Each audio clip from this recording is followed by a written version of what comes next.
Assalamualaikum warahmatullahi wabarakatuh. Bismillah, alhamdulillah, wassalatu wassalamu ala rasulillah wa ala alihi wa sahbihi wa mawala, la hawla wa la quwata illa billah, amma ba'dah. Sahabat pengetahuan semua dimanapun berada, di video kali ini saya ingin mengajak kita untuk belajar sifat-sifat wajib Allah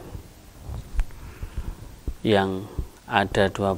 Yang pertama, kedua, dan ketiga ini disebutkan dalam syair atau bait dalam kitab Aqidatul Awam yang berbunyi, Fallahu mawjudun qadimun baqi mukhalifun lil khalqi bil idlaqi wa qaimun ghani wa wahidun wa hayy qadirun muridun alimun bi kulli syai'. Fallahu mongko utawi Allah iku mawjudun zat kang wujud, qadimun lan zat kang dingin, baqi lan zat kang langgeng, mukhalifun lan zat kang beda ka mukhalifun lil khalqi lan zat kang beda karo makhluke bil itlaqi kelawan mutlak, wa qaimun lan zat kang jumeneng, ghaniyun lan zat kang semugih, wa wahidun lan zat kang suwiji, wa hayyun lan zat kang urip, qadirun lan zat kang kuwasa, muridun lan zat kang kersa, alimun zat kang mirsani, bikulli syai' ing sekabehane perkara. Dalam dua bait ini Kiai Musannif menerangkan sifat wajib Allah. Yang pertama adalah sifat wujud ya, jadi sifat wajib Allah yang pertama adalah sifat wujud. Sebelum lebih lanjut, apa sih sifat wajib itu kemarin? Yaitu suatu perkara yang ketidakadaannya itu tidak diterima oleh akal. Jadi, suatu perkara yang ketidakadaannya itu tidak diterima akal. Atau bisa juga dikatakan suatu yang harus ada ya. Karena kalau tidak ada, akal ini tidak akan menerima. Itu sifat wajib. Jadi yang pertama, sifat wajib Allah itu adalah sifat wujud. Dalilnya apa? Kalau Allah itu mempunyai sifat wujud, dalilnya adalah wujudul alam ya. Wujudillah adalah hudusul alam. Di dalil wujudnya Allah ini adalah wujudnya alam. Nah, di alam ini sebagai bukti bahwa Allah itu adalah zat kang wujud. Karena alam ini tidak mungkin berdiri atau wujud menggunakan atau tanpa ada yang mewujudkan.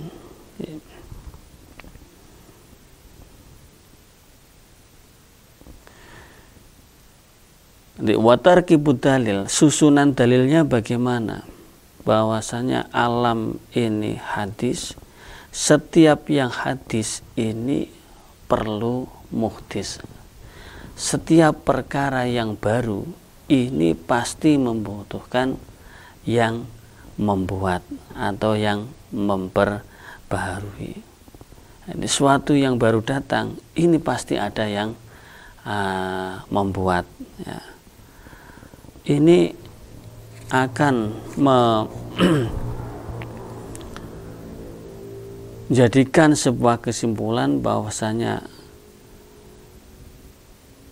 alam itu ada yang membuat, ya. Alam itu ada yang membuat. Jadi, siapa? Yaitu Allah, ya. Allah yang membuat alam ini.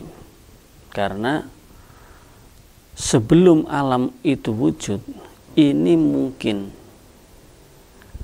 dia itu wujud dan dia itu tidak wujud, ya. Alam ini sebelum wujud memungkinkan dia itu wujud dan dia itu tidak wujud, seperti makhluk lainnya, manusia, ya. Manusia katakan seperti Zaid, ini sebelum dia lahir atau wujud sebagai orang laki-laki, dia mungkin tidak wujud, dan dia juga mungkin sebelum diwujudkan menjadi seorang laki-laki, mungkin wujudnya itu adalah perempuan. Mungkin juga dia sebelum wujud menjadi orang yang berkulit putih, mungkin juga dia berkulit hitam. Seperti dunia pun alam pun demikian. Jadi sebelum wujud, dia mungkin juga dulunya itu tidak wujud, karena alam itu memang diciptakan, ya. Ya, alam itu adalah hudus. Nah, setiap yang hudus ini pasti membutuhkan muhdis atau yang membikin.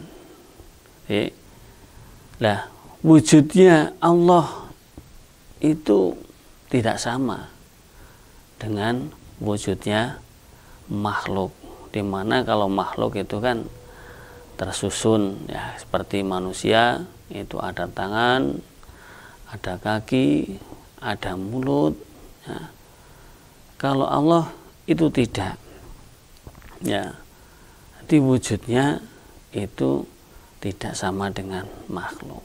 Nah, kalau sama dengan makhluk, ya, ada tangan, ada telinga, ada mulut, ada mata,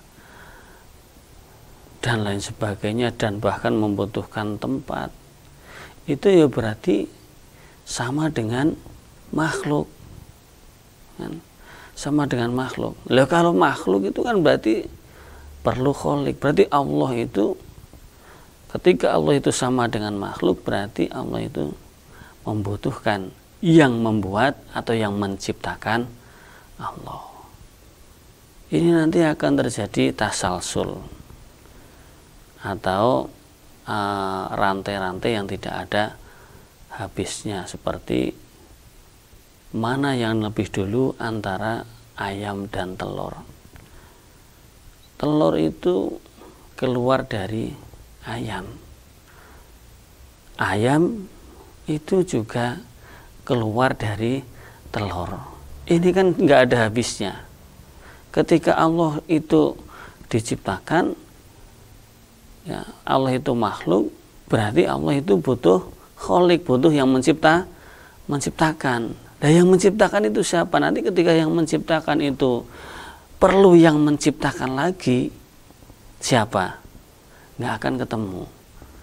Makanya yang akan terjadi tasalsul atau pengertian yang tidak ada ujungnya. Nanti antara seperti itu tadi, antara telur dan ayam itu yang lebih dahulu mana? Ini tidak mungkin. Jadi wujudnya Allah ini tidak sama dengan wujudnya makhluk apapun, di mana wujudnya makhluk itu didahului dengan tidak wujud, ya. Apa mesti orang yang nikah itu kemudian pasti membutuhkan mempunyai anak, ya sudah kawin beberapa tahun ternyata, dan dia pengen hadirnya seorang anak. Ternyata ada juga yang tidak kunjung mempunyai anak. Ini kan berarti sebelum anak itu wujud, ya karena memang memungkinkan wujudnya anak itu dahulunya juga mungkin tidak wujud, ya. Karena memang wujudnya makhluk, dalam hal ini anak, ini didahului dengan tidak wujud. Nah, Allah itu tidak seperti itu, tidak didahului dengan tidak wujud. Nah, ketika Allah didahului dengan tidak wujud, lantas mulai kapan Allah itu wujud? Terus siapa yang mewujudkan? Oke. Jadi kembali bahwasanya sifat wajib yang pertama bagi Allah ini adalah sifat wajib, sifat wujud. Wujud. Dalilnya apa? Wujudul alam, wujudnya alam, atau wujudnya alam atau selain Allah ini adalah wujud adanya Allah. Ya, tidak mungkin sebuah meja tidak ada yang bikin, tidak mungkin sebuah kursi wujud tidak ada yang bikin. Alam semesta ini wujud seperti ini tidak mungkin kalau alam itu tidak ada yang mewujudkan. Ya. Tuh. Yang kedua, sifat apa? Wajib Allah adalah sifat apa? Sifat qidam. Qidam itu maknanya adalah awal, ya. Qidam itu artinya awal atau ya awal tanpa ada permulaan, ya. Berawal tidak ada permulaan.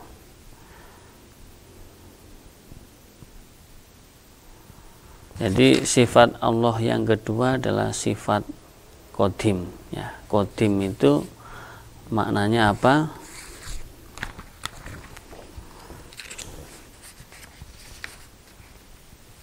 Adamul awaliyah liwujudihi, tidak ada permulaan bagi wujudnya Allah, ya. Qidam itu adalah adamul awaliyah liwujudihi, tidak ada permulaan bagi wujudnya Allah. Dimana kita ketahui setiap segala sesuatu yang wujud atau makhluk, ya, makhluk itu semuanya pasti didahului dengan tidak wujud, ya. Seperti Zaid lahir tanggal 20 Agustus tahun 1980. Lah Zaid itu kan berarti sebelum tanggal itu ya belum ada. Atau ketika nafkhur ruh, ditiupkan ruh dalam perut ibunya umur 4 bulan. Berarti sebelum itu ya tidak wujud, ya. Karena ada permulaannya. Nanti ada awaliyah itu liwujudnya, tidak ada awalnya.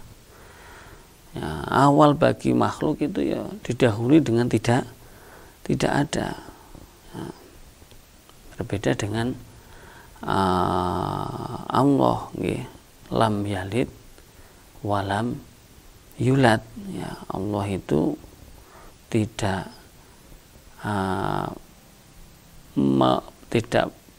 beranak dan tidak diperanakan. Ya. Jadi yang kedua dari sifat wajib Allah adalah sifat qidam yang artinya adamul awaliyah liwujudi, tidak ada permulaan bagi wujudnya Allah. Maksudnya bagaimana? Anna wujudallah la awalalahu lam yasbikuhu adamun bihlafil hawadis. Jelas wujudnya Allah itu tidak ada awal, ya, tidak ada permulaan. Maksudnya apa? Tidak didahului dengan tidak ada. Ini jelas berbeda dengan wujudnya hawadis, di mana semua yang baru datang itu diawali dengan ketiadaan. Ya, dengan ketiadaan. Semisal juru kamera kayak gini. Juru kamera itu semisal tahun kelahirannya itu adalah tahun semisal 1979. Ini berarti ya sebelum tahun itu memang dia tidak wujud, dan mungkin juga memang kedua orang tuanya meminta segera memiliki anak laki-laki, ternyata tidak kunjung wujud. Ternyata pada tahun 1978 dia baru lahir. Berarti sebelum itu tidak wujud. Ya memang sifatnya semua hawadis, semua yang baru datang itu pasti diawali dengan ketidakwujudan. Ya, itu wujudnya Allah sama sekali tidak didahului dengan tidak didahului dengan permulaan. Permulaannya apa? Ya didahului dengan tidak ada. Nah, jadi seperti wujudnya hawadis.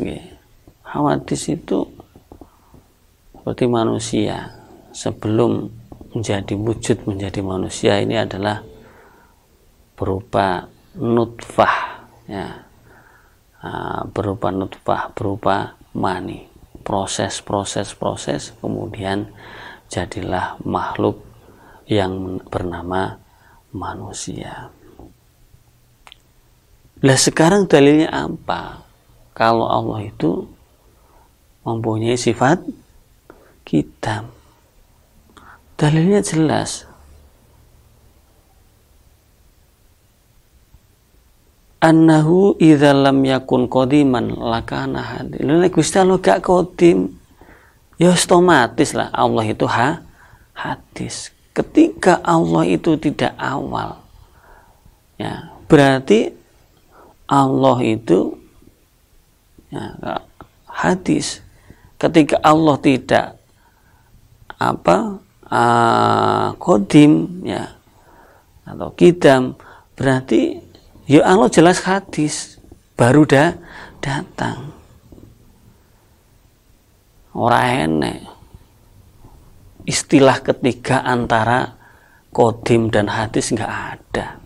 Ya, cuma ada dua. Kalau nggak baru, ya berarti qadim. Kalau nggak qadim, ya berarti baru. Nggak ada istilah ketiga.